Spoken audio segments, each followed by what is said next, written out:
So let me start by thanking Adib for being with us and introducing him.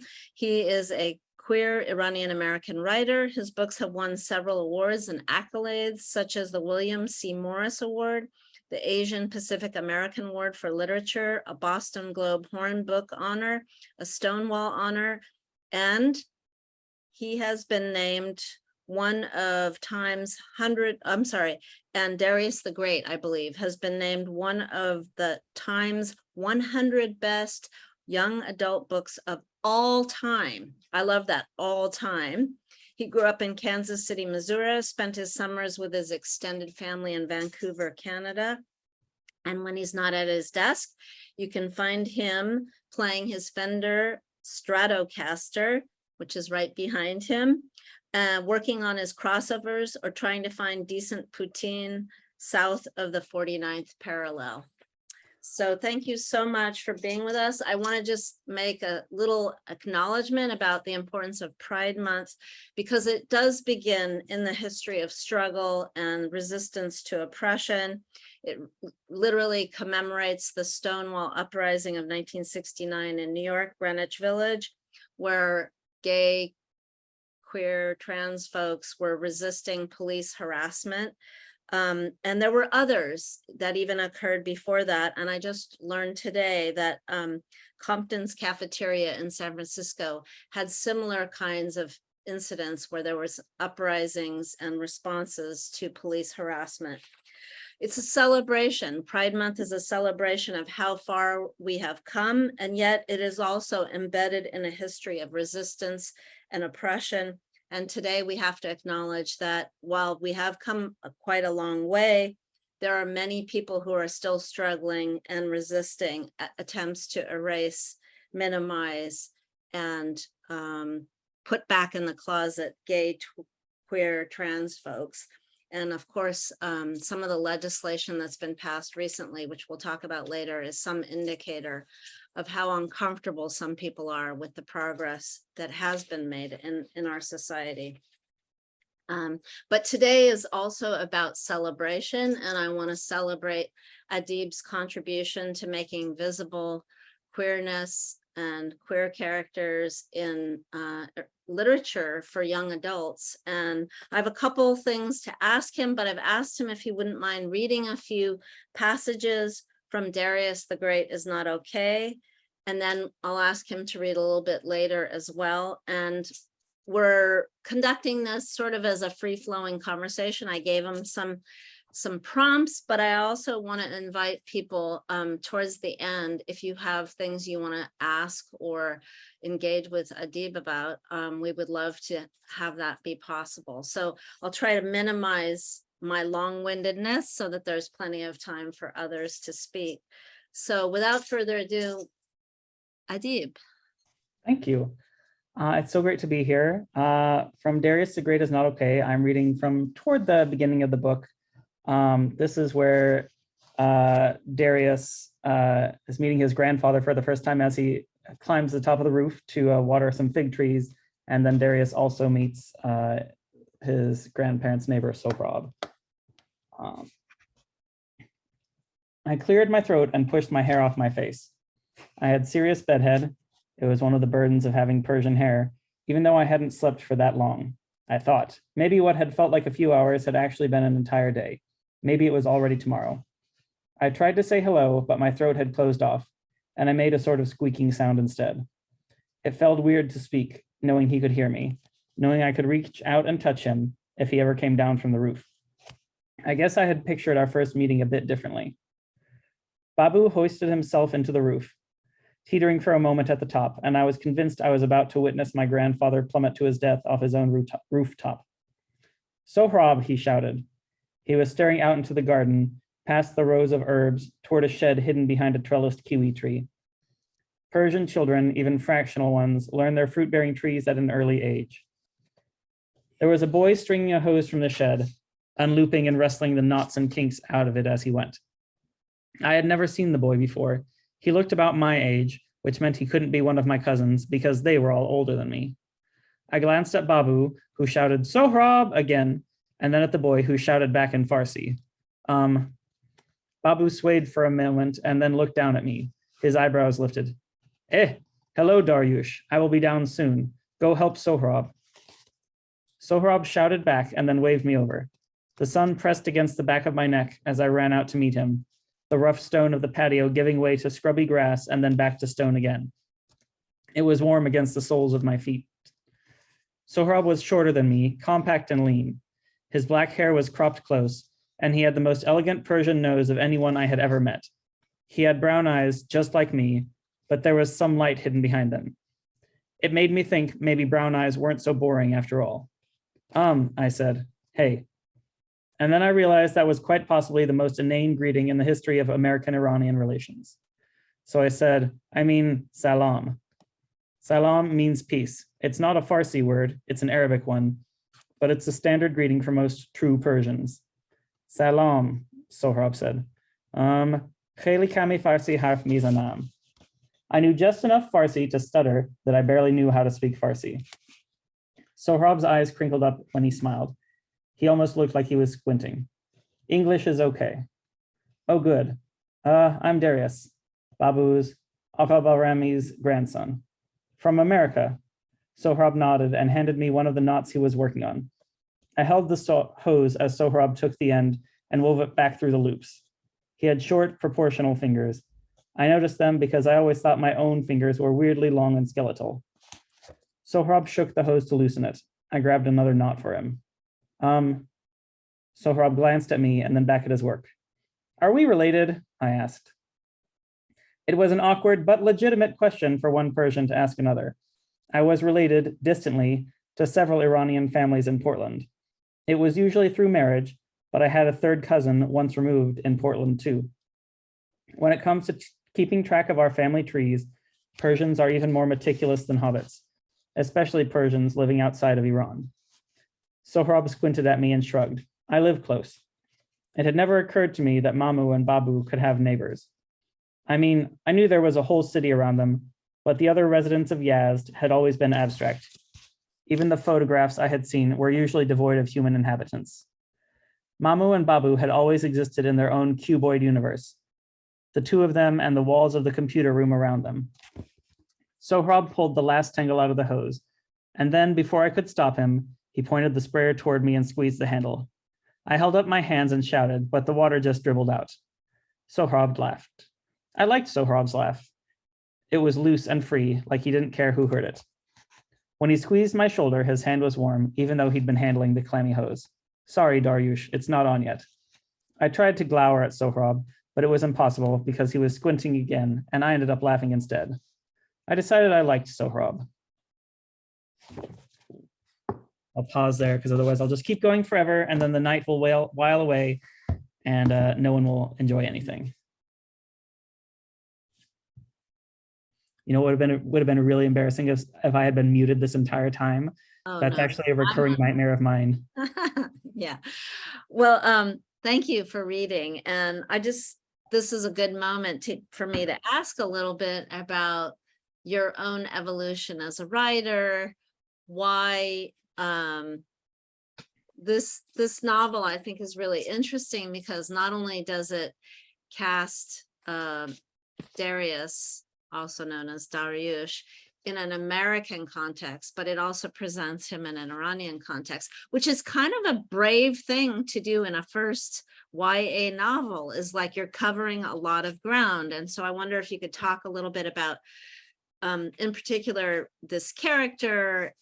Of course, people always want to know, is there some autobiographical elements? And if so, what are they? And maybe also a little bit about, for me, it was so telling to read this when it first came out because there weren't too many Iranian American, half Iranian characters in young adult literature to begin with. Yeah. So my journey to writing Darius was definitely long and circuitous. I'm not a writer by training. My bachelor's degree is actually in theatrical lighting design because, like many young queer folks, I joined the theater. But I finished college right when the Great Recession hit, moved back home to Kansas City, and struggled to find a job, as many people did. And I did finally find a sort of a theater adjacent job at a production company here in town. And it came with a lot of downtime where I was like waiting for clients to email me back for things. And so I found myself just kind of writing in my free time because I couldn't leave my desk or be away from my computer, but I could write on my computer. And I just started writing, and I wrote a lot of really bad books from about 2011 until 2015 or so. And in 2015, I was visiting my family for Nowruz. Most of them live in Vancouver, British Columbia. That's the Iranian side of my family. My mom is white from Missouri, just kind of Midwestern white people stock. But my dad was born and raised in Yazd and moved here for school. Anyway, so I was visiting my family for Nowruz, having a lot of fun being around them, and finishing up a book that I thought was for sure going to be like the one that finally like got me published. I thought it was unique and amazing, and no one else would ever have that idea. And then I wrote the end on a Monday, and every Tuesday and Thursday there's an industry publishing industry newsletter called Publishers Weekly Children's Bookshelf that goes out, and it lets you know all of the new children's books that have been announced. And one of those books sounded exactly like what I had just written. And so I had to lay on the floor for a while and process that. And then I asked myself, well, fine, what's a book that no one else could possibly think about writing? And I looked at my family all around me and the feelings I had always had growing up of kind of being a stranger to my own heritage, constantly visiting, saying hello, seeing all these familiar faces, and then saying goodbye for another year. And I thought about distilling that experience and writing about being half Iranian. And so Darius was really born from kind of those feelings and my own, my own feelings about being in diaspora, about living with mental illness. You know, at the time the nuclear deal was in place, the orange one had not yet been elected, and better relations, the hope of better relations was still on the horizon. And so in a way, writing Darius was like a way of taking myself on a trip that I had always wanted to take to see where my dad grew up. And of course that, you know, as we know, 2016 happened, which seems strange because I can barely remember it because I was quite inebriated most of November. I hope I'm allowed to say that. We're all adults here, right? I don't advise taking using my coping strategies. But yeah. So, and as far as like the content of the book, people do ask me a lot if it's autobiographical, and I always like to tell people that it's emotionally autobiographical, in that most of the things Darius has felt about his Iranianness and his Americanness and his biracialness and his mental illness are all things that I have felt either when I was young or as an adult. But the things that actually happens to him, except for like a few, amusing anecdotes that I have stolen from my family and friends, the things that happened to him have not happened to me. My uncle did in fact get on the roof of his garage to water his fig trees once. And I still have the photos. And I do have a friend who once spat Coke out of her nose at the lunch table. But for the most part, it was completely fictional. And I found that was really necessary for me to have distance from Darius as a character in order to write the kind of story that I wanted to write. Truth be told, I'm still kind of surprised that it got published. I really was kind of in the, it's easier to ask forgiveness than permission phase of my writing. But in 2015, a group of writers, primarily writers of color, founded an organization called We Need Diverse Books that sought to advocate for increased diversity and equity and inclusion in the children's literature space. And so thanks to their work, agents and publishers were more aware of the need for books that weren't all about, rich, straight white boys. And so mine found a home, which now people have to read it. Sometimes people have to read it for school. And I never thought I would grow up to be despised the way that I despise John Knowles, but it's a price I'm willing to pay. That's really interesting that your book ends up on classroom reading lists or reading groups for schools. Mm-hmm. And that's a big deal because we haven't had I remember when Funny and Farsi came out. It was I love that book so much. it was like the book that I think that was about 2003, 2004, something like mid 2000s. Mhm. And it was one of those books that had a wide impact.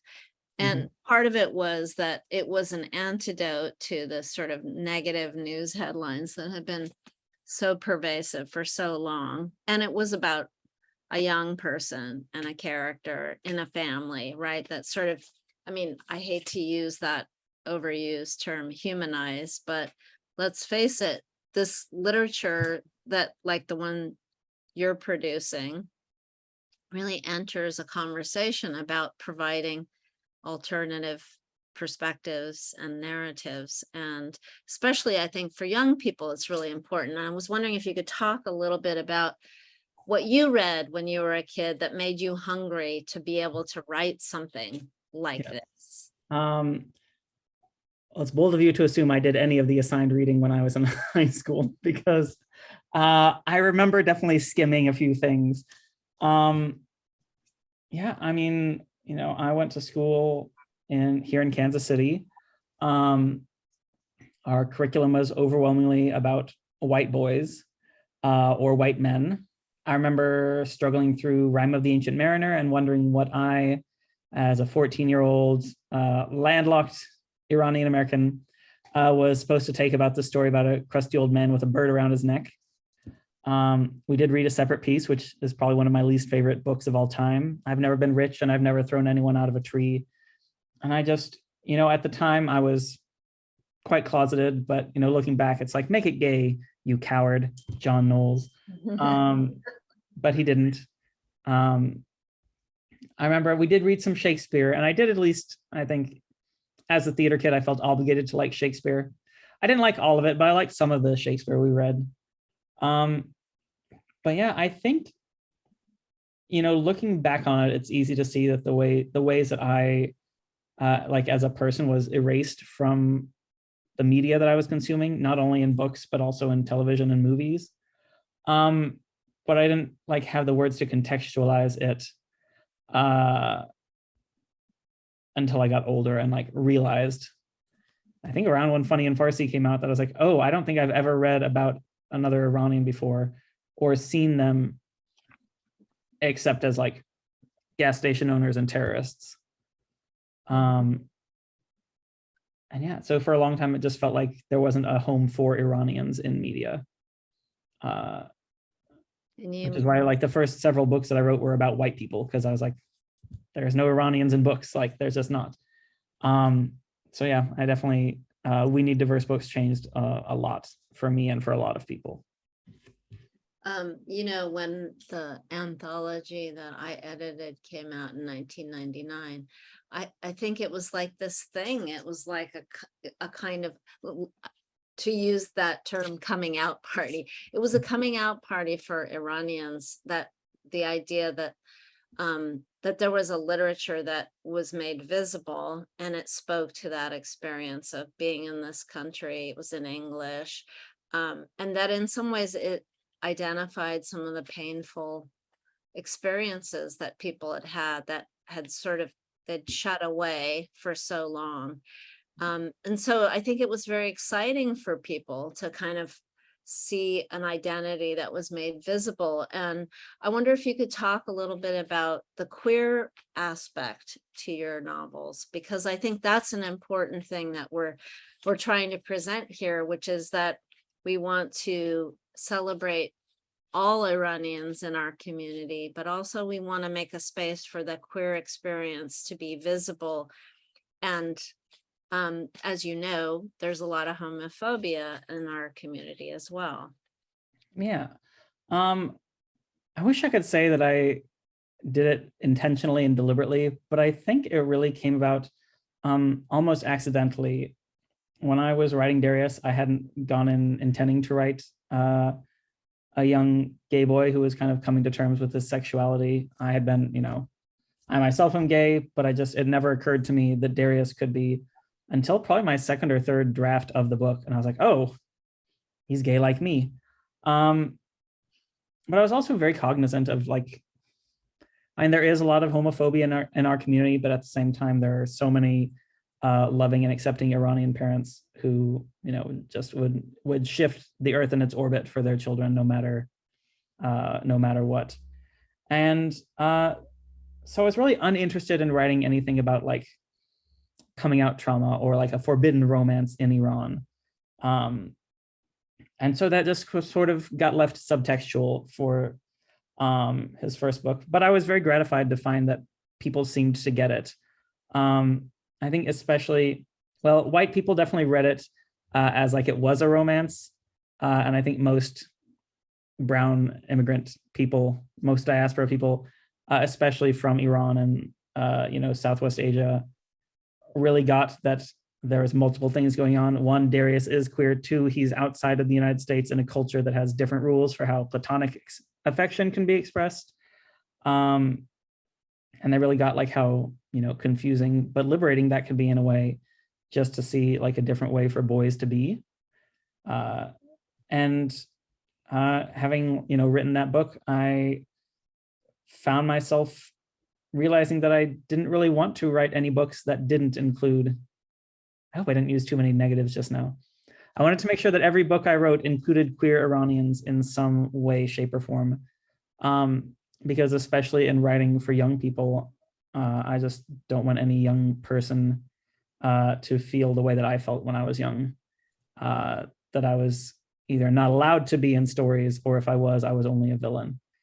And I don't know, I wish I could say that attacks on Iranians and attacks on queer people have gone down in the time since I've been writing, but the opposite has happened. And so it does feel in a way, this is my activism, and this is my way of making the world better in whatever ways that I can. I hope I didn't just talk myself into a circle and away from your question. Did I get all the points? No, Okay. you get all the points. Professionalism. Thank you. I'm mindful of the time. I want to turn to your most recently published book and ask you to read a little bit about this, which is, it's a really fun book. And I think after you read, I want to ask you a little bit about the form that this book takes. Okay, sure. So for those unfamiliar, this is still fairly new. It's Kiss and Tell. It's about a white boy named Hunter Drake, who's the only gay member of a hit Canadian boy band as he navigates fame and being queer in the public eye. And a romance with the drummer from his opening band, who's it's a band of 3 Iranian brothers, and it's basically he's dating Iranian Nick Jonas. It's composed of both prose and lots of interstitial, mixed media type things. And so I'm actually reading the transcript of an interview he gives at one point in the book. This is the Icons issue, number 3, Hunter Drake, from Q magazine. QM. One of our other icons this year is Callum Weathers. How does it feel knowing you're inspiring young musicians to come out and live their lives openly? Hunter Drake. I don't know. There have been lots of queer musicians before me. Freddie Mercury, Elton John, Troye Sivan, Janelle Monáe. I don't feel like much of an inspiration. I mean, there's been other guys in boy bands that came out too, but I'm glad Callum's getting to live authentically. That's really cool. QM. All the boy band members that came out did so later in their careers, though not at the start. That couldn't have been easy for you. Were you worried about any sort of backlash? HD. I guess, but it wasn't like I could go back in the closet. I was already out when I was playing hockey. And then when we did our video for Poutine, it was just for fun. So I didn't think I needed to pretend to be straight or anything. Who cared if some random guy in a YouTube video was gay? So then when we got big, it was kind of too late. But the guys have always had my back, and our manager, Janet. The label has been pretty cool too. QM, you mentioned the guys, your bandmates. Is it hard being in a band with 4 straight boys? HD. Yeah, but not in the way people imagine. It's not like I'm pining after any of them. Not that they're not good looking, because they are. But what I mean is, back home, I had more queer friends. I had the QSA at school. I had spaces like this where everyone's queer. I don't know, I just feel lighter in queer spaces. Does that make sense? QM, it does. HD, good. I think this interview is the most queer people I've gotten to talk to in a long time. Well, if you don't count the receptions and stuff. QM, you're talking about the VIP receptions after your shows? HD, yeah, I got it set up so we give out 50 tickets to local queer youth every show. It feels weird to say that, queer youth, like I'm not one of them. But anyway, that goes so fast. It's not like it's community. It's just a moment, an awesome moment, but then it's over. QM, it sounds like you're selling yourself short. You've made it fairly public how much you're donating to shelters across the nation. HD, and Canada too. QM, and Canada too. That's not nothing. HD, it sounds kind of glib, but it's just money, right? I mean, Masha Patriarchy is out there leading protests, giving talks, pushing for real change. Sometimes I feel like a phony, to be honest. QM, give yourself some credit at least. This is the icons issue. HD, thanks, I try. QM, you've been pretty public about your relationships too. Don't you think there's something powerful about representing queer love to the general public? HD, I don't know. It's hard being in a relationship, and even harder when you're having to navigate the public eye.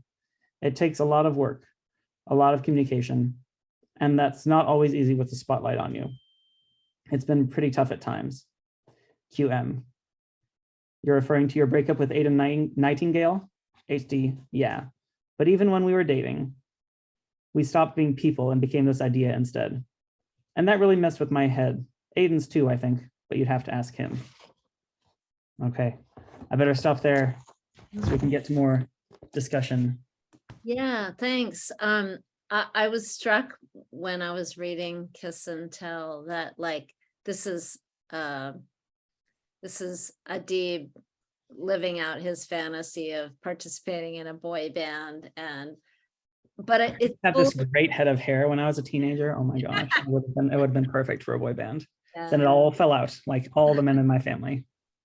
Well, and you get to continue being a very young man. I won't say adolescent because he's sort of on the cusp of young adulthood, but it strikes me as also like there's a lot of you in here, which is like how you want to be in the world, how you want people to see you, and even the way that the protagonist navigates fame is sort of interesting to me because he's humble and yet very self-consciously aware of the spotlight being on him. And I just, I think that's really important because in a way what you're doing is you're showing a different version of, in a culture that's kind of constantly navel gazing through social media and presenting fame and wealth and everything. This character has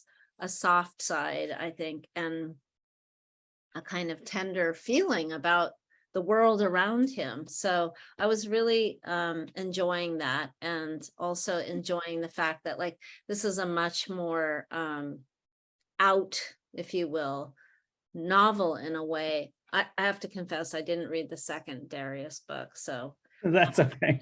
There's a lot of books but out there. There's a lot of outness, right? A lot of public culture about queerness in this novel that I think is, in some ways, it's also the tone of it, the fact that you're using all these different genres, interview, text message. I think the opening again is like a tabloid, right? So there's all this. And I wonder, why did you choose to do it that way? Because in some ways, it's not as intimate a way to enter a novel. Yeah, a lot of kind of the genesis of the book came out, I think, from my own feelings about the way my identity as a queer Iranian author felt at times like it was commodified and consumed by the public. There have been times when like people have just been like really, really weird with me and crossed some boundaries. And I just found myself thinking about, all the young people these days that spend their lives online in ways that I did not when I was that age, and what that might feel like. And at the same time, I knew that I was writing about a white queer boy who moves through the world very differently than I would as a queer man of color. And including kind of the outside in version of the story really allowed me to implicate my readers in the way that they consume media and in the ways that they are responsible for either lionizing or vilifying celebrities who are, despite all their fabulous wealth, also imperfect human beings. And especially, young celebrities, teenagers, like their brains still aren't finished cooking yet. And yet people will just be absolutely awful to them. And so including all those interstitials really let me dive into that culture, and in a way sort of tells two stories at once. And in a way it was also like really fun, terrible but fun to just put myself in the mindset of an asshole on the internet. It really made me understand why so many people like writing villains in stories, because I would just like sit at my computer cackling. I was just unleashing all of my worst impulses and just most uncharitable thoughts in the book. And yet almost all of them are inspired by like real things that people have written or said about celebrities, like petitions to have people fired from bands because they didn't live up to some person's preconceived notion of what a musician was supposed to act like. So yeah, I think that's mostly where it came from. Okay, thanks. And I'm gonna sort of open the floor for others to engage with you. So if you wouldn't mind, raise your hand if you have a question, and I'll just acknowledge you.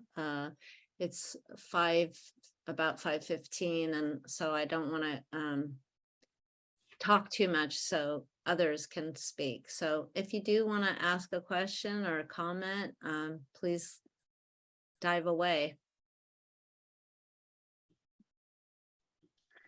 I'd love to jump in. I guess this is not really a question. I just wanted to say how much I appreciated the Darius the Great is Not Okay book, both because I think in a lot of ways it mirrored my own experience, but maybe in reverse, because I was born and raised in Iran and then moved here, but that kind of clash of the two sides was very much relatable.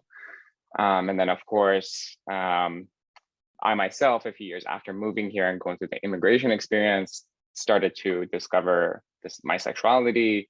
So then this book also kind of felt that way, where in the beginning, and it's been a minute since I read it, so sorry if I'm wrong on this, but what I remember, I've read it. I don't remember what happened. What I remember was, initially I was so focused on the story of the clash of the two cultures, and there is a story, and then later on where you meet Sohrab and that queer element comes in. Of course, it just made the book like 10 times more interesting to me than it already was. So it was, just like the sequence, the way it happened in the story. I just loved it. It was very much spoke to me. And of course, there's so much that can be said about representation and why it matters. But this book was truly one of the ones, because there's so few, I guess, Iranian queer diasporic authors out there that are, well, I'm sure there are a lot, but maybe not as many as I would like to see. So it's just very refreshing, and just loved it. So thank you. Thank you. Thank you. Yeah, Nasli. Hi, again, thank you so much for reading all of this, and it's been really interesting hearing all of just the storytelling aspect of it, even in these little snippets. But I was wondering, because you wrote the perspective of your main character in Darius the Great from a perspective that was very similar to your own, being half Iranian American and also being queer. What made you choose to write from the perspective of a white person in this book? I really was interested in the way that whiteness operates in the queer community. I think this is going to be uncharitable a little bit, but there are a lot of white queer folks, and especially white queer cisgender men out there who act as if they are experience like the most oppression of any people group in the world. And that's simply not the case. And I felt like if I wanted to deconstruct that myth, then it was important to do it from the perspective of a white boy, realizing kind of the lack of his own advocacy for his community and the way that he had failed to really understand the struggles of the people around him. But since he's young and not set in his ways, give him the space and the grace to grow and learn and become a better person for it. I really like that because I mean, I haven't read it unfortunately yet, but it gives off the feeling that you're like creating what an ally essentially should be. And especially for a young adult novel, I think that's really important because, you know, in many ways, like what we need, like in as far as like allies within every marginalized community, like it's hard to kind of, you know, it's nice to create something that's like essentially the format for it. And so for a young person to like read that, especially if they're in their like formative years, it kind of creates a bit of a role model. I don't know if that was your intention, but I feel like that's kind of like the essence that I'm getting from here. Thank you. That is definitely one of the things I wanted people to take away from it. And I especially feel like sometimes it's really hard to forgive people for making mistakes, even honest mistakes. And it was important for me to show someone who did make mistakes, but instead of like doubling down or kind of letting shame get the best of him, and so he just gives up, instead show someone that, you know, makes mistakes and keeps showing up and keeps trying to always do better tomorrow than he did yesterday.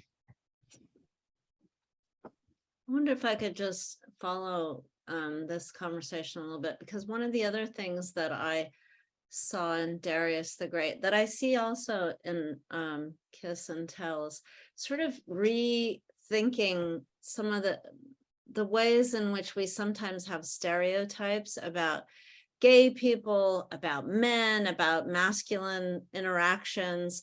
I don't know if I want to say, you know, that you're redefining masculinity, but I think you're adding a horizon to it that, you know, especially in Darius the Great, there's like a kind of tenderness between men, and it's not just sexual. It's also rethinking how we're raised with notions of gender identity, of masculinity and femininity. And I wonder if you could talk a little bit about that, because I think that's such an important thing for young people to witness when they're reading a book, right? Because it's often, it can be very cardboardy, right? Mm-hmm.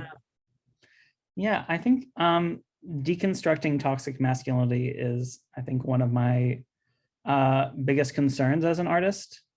You know, I've been harmed by toxic masculinity in a lot of ways over the course of my life, and probably will continue to do so.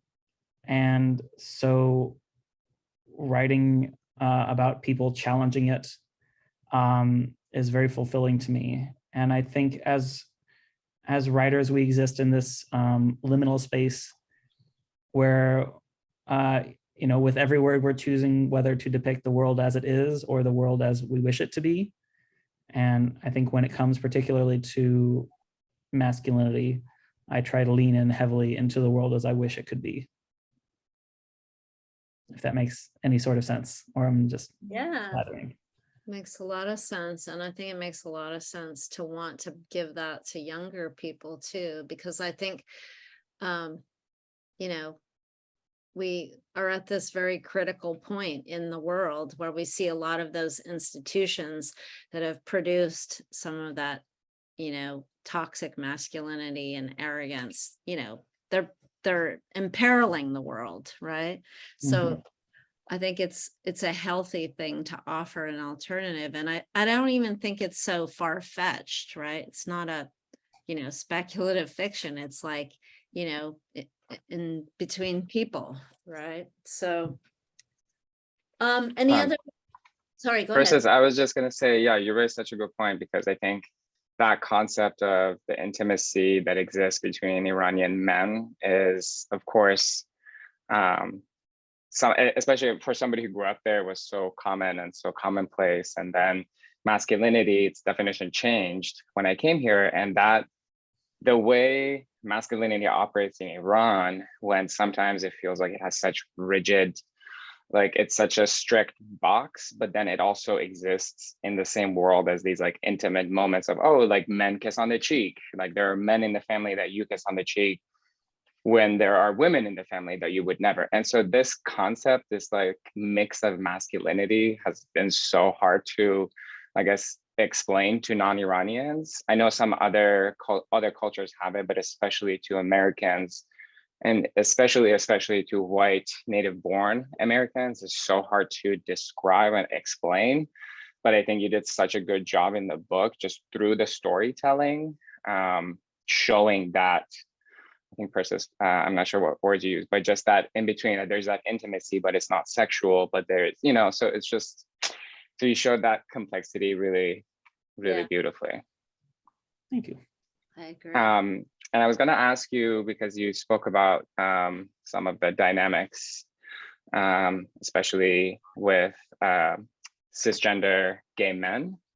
I wanted to more specifically ask you about your experience with the Iranian queer community. If you are connected to them, involved with them, what has been your experience? Because I think, we're not a perfect community either. So sometimes these class dynamics or body image dynamics, they seep into our own little smaller queer communities. So just wondering what your experience has been. I don't think I know any other queer Iranian Americans here, like in Kansas City. I think all of my queer Iranian American friends are like internet friends, social media friends, like, people I talk to over the phone. There are, quite a few other authors, queer Iranian American authors working right now. But I think, Iranians for a long time did their damnedest to perform whiteness in every way that they could. And I know, Persis, I'm sure you're familiar with Neda Maghboule's work. Yes. If any of you haven't read The Limits of Whiteness, you definitely should. But I think that absolutely has impacted the Iranian queer community as well. We have our own problems with hoping that if we act like white people, that maybe we won't get punched in the face today. And in the same way that certain segments of the queer community think if I perform heteronormativity, maybe the straight people won't punch me in the face today. That, well, we can get married now, the fight for liberation is over, even though it's very much not. And I think, as with all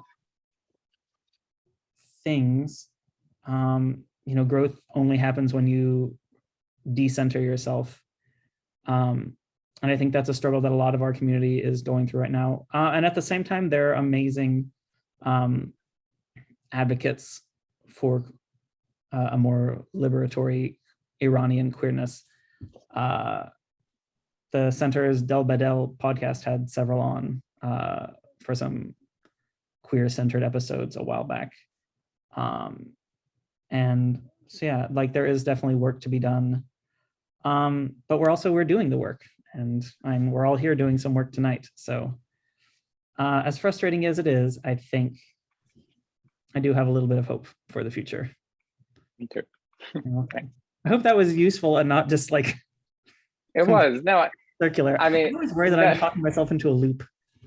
I think there was no specific answer I was expecting. I just wanted to hear your thoughts. So that was perfect. I've had a very, in Seattle, there's no like tight-knit queer Iranian community. Of course, it's one of the most queer friendly, with an asterisk, cities in the country.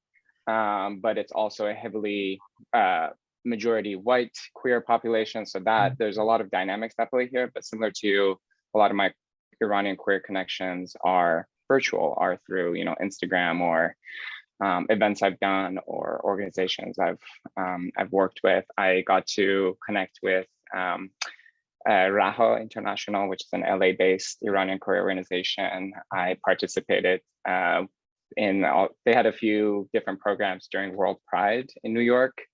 And so that was probably the most exposure I had ever gotten to, like, you know, it was it was a group of like 30, 40 Iranian queers from all over the country. And so it was special, but it definitely, I guess, in a way, you know, how sometimes people say, oh, you should be friends with that person just because they're Iranian.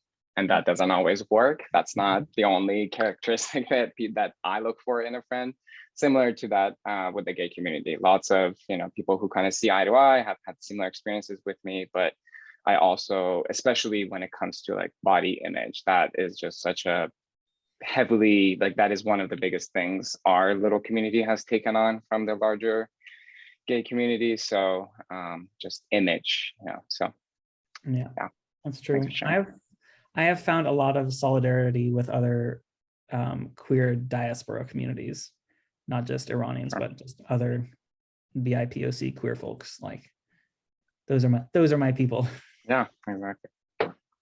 I'm sorry, I saw Paradise raise her hand, so I just want to make sure she has space. Sure, thank you, Versus. Thank you again for the talk and the program. It's been great. I just wanted to ask Adib that what advice would you give to young adults, Iranian, queer, otherwise, from your perspective? Oh, just like general life advice, or like General life advice, being a young adult, dealing with these issues or these challenges, or your environment. I think something I try to remind young people when I talk to them is that they don't have to have everything figured out right now. That life is long. Life is more than their test scores in high school. Life is more than the major you choose in college. And that with very few exceptions, it is never too late to change the course of your life, make a different choice, and chart a new path for yourself. I mean, I myself, like I didn't become a published author until I was 34 years old. I had a whole other career before that. And before that, I had a whole other like vision for my life and what I thought it was going to be. And I changed and grew, and I allowed myself to do that. And I'm, much happier now than I was 20 years ago. My knees pop a lot more now than they did 20 years ago. But on the whole, like, I'm good. And I think particularly talking to queer youth and queer Iranian youth, I always encourage them to find their people, find their sources of safety, and remind them that they don't owe anyone any portion of themselves or their identity that they don't wish to share wholeheartedly. And so it's okay to stay in the closet if they need to for their own safety.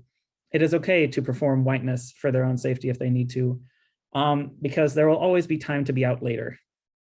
And especially when you're young, your safety is the most important thing. Thank you. I'm going to ask a question about Darius or Dariush. Is he going to be in a third novel? Nothing is planned right now. I think if I ever find the right story for him, I would definitely try to write it. I think I'm very protective of him as a character, and I would hate to write a bad novel just to have written one. No shade to George Lucas, but also a lot of shade to George Lucas. Maybe, maybe we didn't need some of those movies. And so, yeah, so maybe someday if I find the right story for him that feels like something worth saying. Thank you. I certainly loved spending time with him and would love to do so again if the chance presents itself. Pardis, you had another. One other thing, I just really loved all the Star Trek references. Thank you for that. Thank you. I'm excited to watch another new episode of Strange New Worlds tomorrow. Yeah, and you'll notice there's a few threads that run through all of Adib's book. Tea, Star Trek, hockey, poutine, and interestingly, team sports, I think, right? Which is very weird because I was not a sporty gay at all. Yeah. I think in some ways I'm, again, putting out into the world that I wish sports would be more accepting of queer youth. Because yeah, there's a lot of fun to be had out there. Any other questions, comments, thoughts you want to share, folks? This is your chance. Okay, well, I want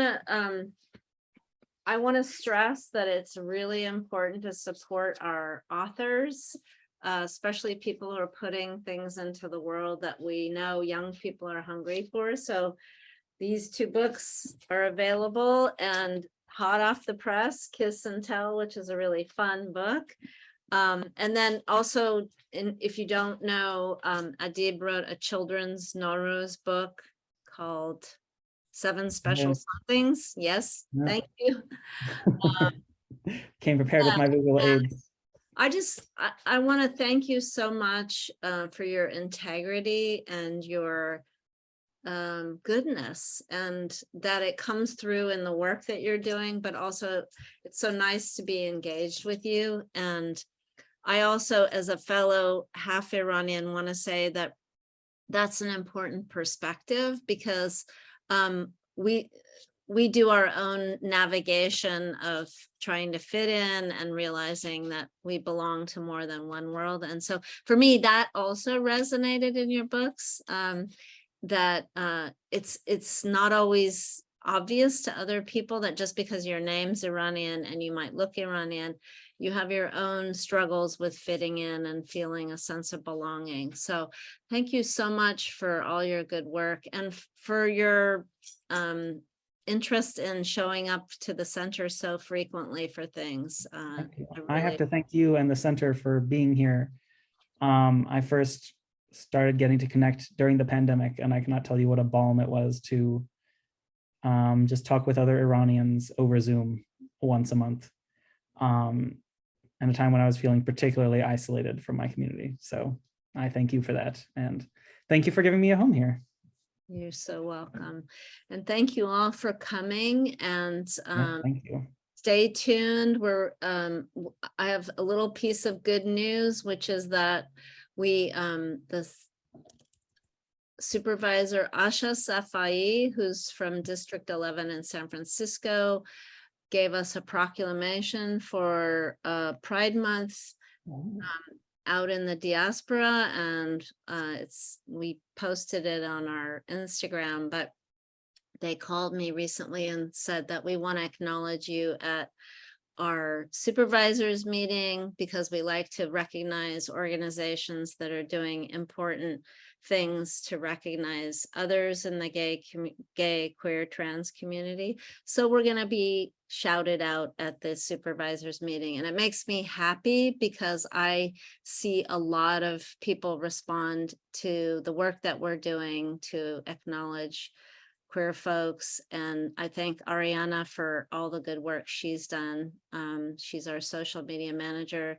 She's much more dialed in and sophisticated than I am. And I think it makes people feel seen. And so thank you, Ariana, for the work that you've done to highlight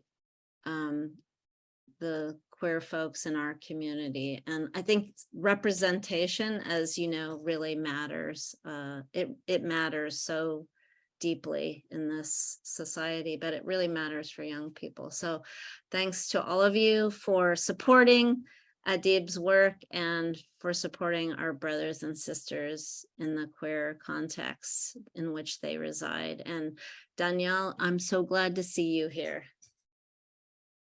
Yeah. All right, everybody. Thanks, everyone. Thank you all so much. Thank you. See you or see you again. Thank you. Do it again next year. Bye. Yes, definitely. Bye, everyone. Thanks for coming.